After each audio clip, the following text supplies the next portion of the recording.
பயணிகளின் கவனத்திற்கு. புதுவை ரயில் நிலையத்தில் 92 கோடி செலவில் மேம்பாட்டு பணிகள் நடந்து வருகின்றன. கடந்த ஓராண்டாக இந்த பணிகள் நடந்து வருகிறது. ரயில் நிலையத்தில் நடந்து வரும் பணிகளை மத்திய ரயில்வே இணை மந்திரி சோமண்ணா நேற்று ஆய்வு செய்தார்.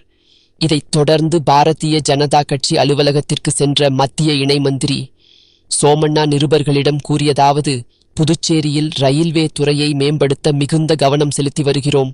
மத்திய பட்ஜெட்டில் புதுச்சேரி புறக்கணிக்கப்பட்டதாக கூறுகிறார்கள்.